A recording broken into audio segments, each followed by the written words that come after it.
Well, hello everybody, and welcome back to Keefe75 Games. Today, they have finally released the PlayStation 5 unboxing. For the first time, they lifted the embargo, and all these reviewers and, let's say, so-called big-timers who have received the PlayStation 5 and said Xbox Series X have now been given permission to unbox and show the PlayStation 5 in all its glory. And boy, doesn't she look marvelous.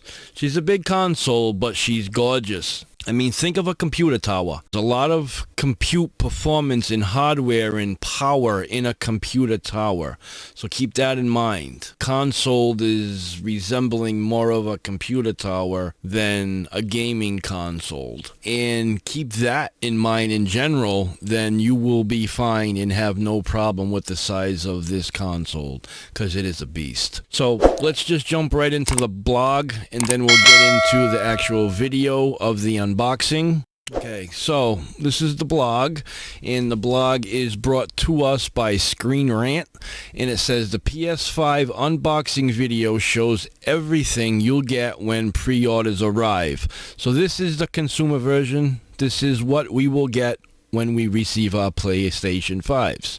It says Marquise Brownlee in an unboxing video online showing fans what the retail box for the PlayStation 5 looks like and what it actually contains.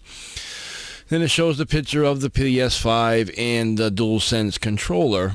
Goes on to say the unboxing videos for the retail version of the PlayStation 5 have started to go live online, giving fans a glimpse of what they can expect to find when they get their pre-orders in November. Unfortunately, an embargo from Sony has prevented those who have been sent PS5 consoles from being able to show the console in action. This prevents players from getting a look at the new user interface to determine if it's as distracting as some have pointed out.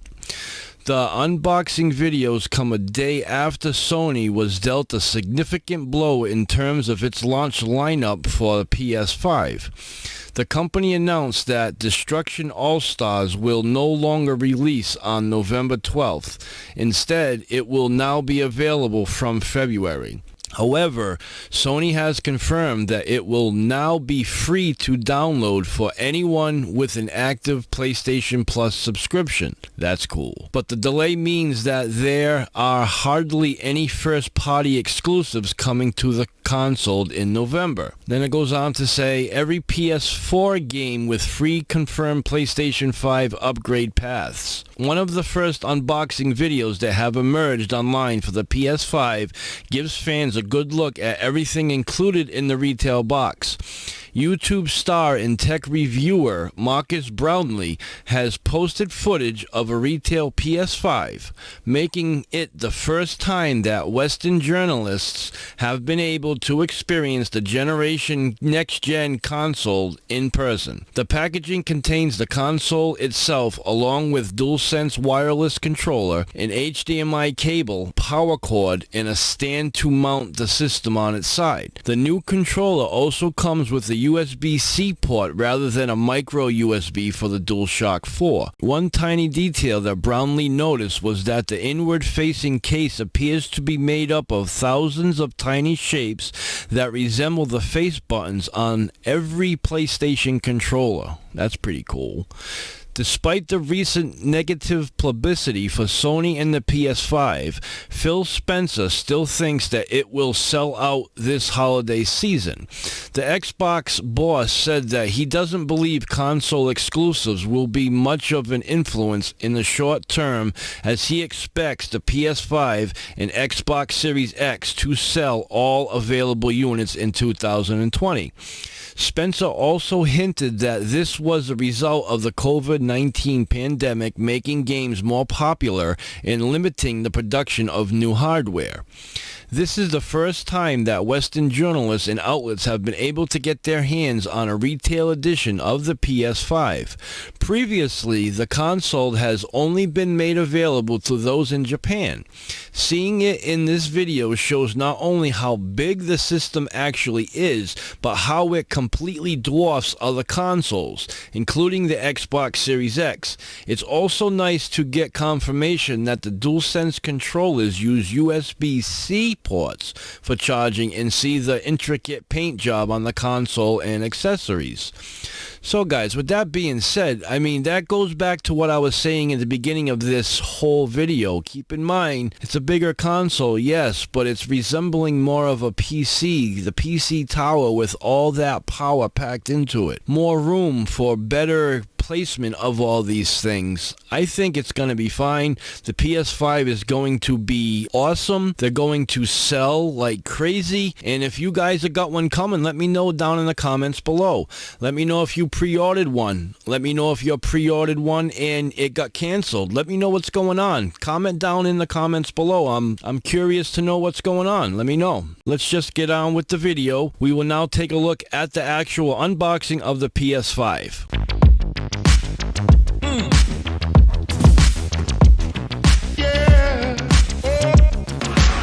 Alright, what's up? MKBHD here, and inside this kinda huge box is possibly the most hyped piece of tech of this entire year, and that is a PlayStation 5. So this video is a look at the final retail packaging for this console. So some of you might know I've been testing a preview Xbox Series X.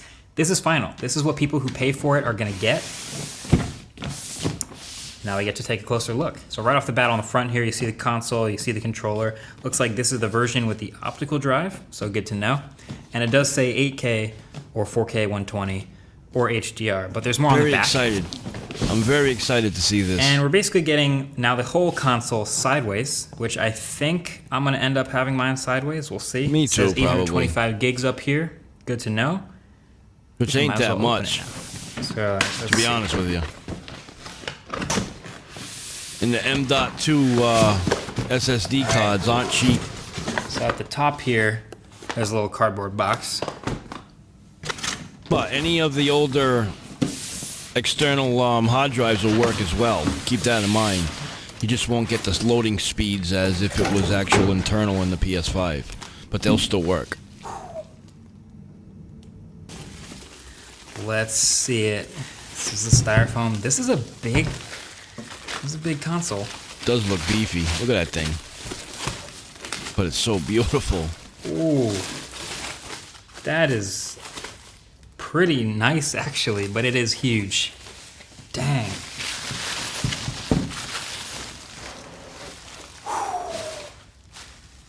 That is the PlayStation 5. That is gorgeous. Tall, but also kind of nice console. That's gorgeous. Look at that in all its glory. So yeah, I do like this build. My original reaction to seeing the unveiling video was more strong. I think I called it like an alien spaceship in my first impressions, something like that. But seeing it in person, I do kind of like it now. But by the way, so in the cardboard box, just to finish off the unboxing, you've got the power cable to plug it straight into the wall, no brick. You've got one new DualSense wireless controller, which we'll get to. You got your paperwork, safety guide, quick start guide, your classics. And then you get an HDMI cable. And then there's this mystery plastic thing, which is actually the dock needed to sit the PS5 flat on its side. Because without the dock, the PS5, it just doesn't have flat sides. So it doesn't really sit totally flat. So in any of the media you see with the PS5 sitting on the side, you always see this little black dock underneath it. That's this thing. So don't throw this out. It attaches if you want it. You can, hide it away if you don't, but you'll probably want to have this around if you ever switch to it sideways someday. So, all right, finally seeing the PS5 in person, a couple things strike me. The size is number one still. It is gigantic, but also the textures. It's a matte finish again on the white outside part, and then the inside is very glossy, as you can see with the reflections. And actually, if you look closely, really closely, at the texture on the inside of the PS5, you can see it's actually made up of a bunch of tiny X's, O's, squares, and triangles, which is super cool. They're extremely small and embossed in this seemingly random pattern, but that is super cool. You can see all the ports on the back with the heatsink around it, power at the bottom, one HDMI, Ethernet, and two USB. And then all the way up at the top is a Kensington lock. Then at the front is your full-size USB, your USB Type-C, and then at the bottom, the disk eject button and the power button. USB in the front. That disk drive you have on the side for your physical games, you do get eject button still. And for the digital-only version, I guess you just won't have that eject button and the side will be blank, just covered up there, no disk drive. And yeah, you can see it's not a pointlessly complex design. A lot of what you're looking at up front is heat sinks, a lot of thermal management, it's a lot of cooling off those insides. Size comparison time. PS4 Pro, it's got a dbrand skin on it, but this is the size of the console that I've been using.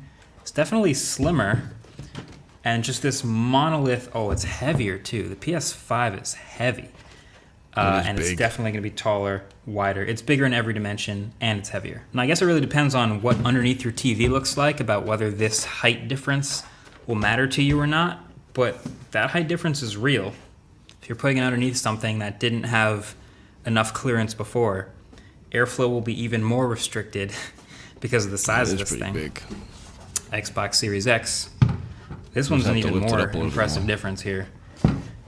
I mean, the PlayStation just kind of dwarfs it at this point. And I don't know if that's an efficiency thing. I don't know if you're putting it next to your TV, you might not care so much about that. But as far as just the footprint, the sheer footprint of the PS5, I think we're really seeing now how massive this thing is. Kind of looks like a fancy building, like a really cool architected. I don't know what building I'm thinking of, but it kind of looks like a building. But of course, there's more to the PS5 than just the console itself. There is also all the accessories. Let's get into those. So inside this box, you'll have a DualSense wireless controller if you get one separately. So it is white. So again, with the Stormtrooper white color scheme with blue accents, and you'll notice that theme sticks through literally everything here. So as I struggle my way through the unboxing and get to the controller, the first impression of it is also really nice. I am a big fan of this controller. Now the PS4 controller to me was fine, but I actually liked the Xbox Elite controller more because it's a little bigger in my hands, it fits well, it just feels higher quality. So I was hoping actually for a bigger, more solid PS5 controller, and that's exactly what we got. It's more comfortable, the stems are a little bit longer, it's a little bigger, but it is still really lightweight, so that hasn't changed. But to me, yeah, this controller is a pretty huge win. You can see the layout is basically exactly the same. Triangle, square, circle, X on the right, arrows on the left, trackpad in between, dual joysticks. And then around the back, there's no removable back anymore. It's just a built-in rechargeable 1500 milliamp hour battery, and the port to charge is thankfully USB Type-C. Now I'm excited to test this controller's haptic feedback and new improved triggers and the responsiveness and all that stuff, but as you could probably tell already, the embargo for today's video is just unboxing and hardware, so I can't show that yet. But yeah, for now, the triggers are a little more firm. But anyway, a couple other things you might notice. The microphone's still at the bottom here. There's still the speaker and the PlayStation button, but now there's no more LED light on the back of the controller. That was like a staple of that controller. I like the looks of this. The light is behind the trackpad now. And at the bottom here, underneath the light, you'll notice some pins on either side of the headphone jack, and that's for the docked charging, but we'll get more into charging in a second. But again, by far the coolest part of the design of this controller is the texture on the back, and it's again made up of those tiny little shapes. It's subtle, but you can see the embossed X's and O's and squares and triangles. This is something you might honestly never notice if you were never really taking a super close look at the controller, but it is there, and it's giving you grip. That is a nice touch. Sony also made a DualSense charging station to charge two controllers at once, which is very smart. I've never actually had any sort of dock for my controllers, so for me, they always just kind of sit around next to the console, plugged in via USB to charge. But I think for two controllers, I'm probably going to want to get this thing. It comes with the dock itself, and then a pretty long power cable and brick, which plugs into the bottom. The controller lines up the pins at the bottom with the pins on the charger, and it just pops right on. And it faces upright so you can see the charging LED color behind the trackpad to know if you're done charging or not. It's great. I kind of wish the dock was a little heavier though. Like it would feel higher quality if it was a more solid base and I could just slam the controller in there. But the rest is great. You're freeing up USB ports on the front of the console. And if you can spare another wall outlet for this charger, seems like a good buy. Also, the click-in is very satisfying. Oh, they should have done magnets, though. That would have actually been kind of sick if they had MagSafe technology. That would be really cool. In the PS5 dock. You could just drop it in there and it would line up on its own. But I don't know. Maybe next time. Okay, real quick, let's also take a look at the new headphones and the camera. So the new Pulse 3D wireless headset here is pretty distinct. This is a design that looks to be like super minimal. It's this white and black headset for the PlayStation that'll do 3D audio with certain games that support it. So they drop dual microphones in here for better audio quality and noise cancellation, and they promise a 12-hour battery life. Getting them out the box, the headphones themselves, they look crazy. They look pretty massive and very unique looking. So they look like someone was challenged with the design to make the ultimate, modern minimal pair of headphones. And they came up with this. Now it does have USB-C charging. Great. Has a 3.5mm headphone jack to plug straight into the controller and a USB dongle to connect wirelessly to the console or pretty much anything else. But yeah, the headphones. The material here is almost entirely plastic again, which is fine. But they also have this unique dual band design where the bottom is this sliding rubber band for fit. Sits on your head. The ear cushions are super thick and soft and comfortable, and the whole package is pretty lightweight. So that's nice. USB-C charging, microphone mute button, all the controls are at the bottom, including the sliding power and the LED indicator. It's all in the left ear cup. It's really sleek and pretty cool, but I don't know. I feel like I'm not going to use these no matter how nice they make them, but maybe I'm wrong. Maybe, do you guys use the Sony PlayStation headphones, or do you use third-party headphones, or just use the speakers on your TV? I'm kind of curious what that ratio is like. Maybe let me know in the comment section below. These are cool, but I probably won't use them. Then last but not least, the HD camera. This will probably be the least purchased official first-party accessory, but let's be honest, for people streaming their games, this is probably going to be the camera to buy that integrates with the whole system and of course matches the whole aesthetic. It's a 1080p camera. It's got a built-in white stand that lets you adjust the angle. So if you put it below the TV, you can point it up. And if you put it above the TV, you can point it down. But yeah, there you have it. Those are all the accessories. That is the PlayStation 5 console. Just a first look and unboxing of the hardware. It looks pretty good if you thanks ask to me. the embargo, that is all I am allowed to show you in this video today. But you guys already know, as soon as I'm turning the camera off, I'm going to go ahead and plug it in and fire it up and start playing some games. I mean, testing. I'm going to be testing. He's going to be testing it over the next couple weeks. Testing. Along with the systems that are all here. It's Techtober. There's a lot going on. Make sure you're subscribed to see the full review if you haven't already. And that's about it. Thanks for watching. Guys, and there it is. Thank you so very much for watching. Please smash that like button. Please consider subscribing to my channel if you haven't already. And with that being said, let me know what you guys think. You gonna get it? You thinking about getting it? Let me know. Alright guys, I just want to add one more thing. I also have a Discord server that I recently started. There really ain't many people in it, if not any at all. So if you want to be among the first to join my Discord server, link to that is in the description below. As long with my new Streamlabs merch store, you can also find the link to that in the description below, where there is a lot of good things. Check it out. See if you like it or not. If not, no biggie. At least you can say you checked it out. There's a lot of stuff that's really decent. There's like champion stuff. There's Gildan t-shirts with my logo on it. Coffee cups, face masks, washable face masks. A lot of nice things. So if you'd like, just go check it out. With that being said, Keepy75, peace.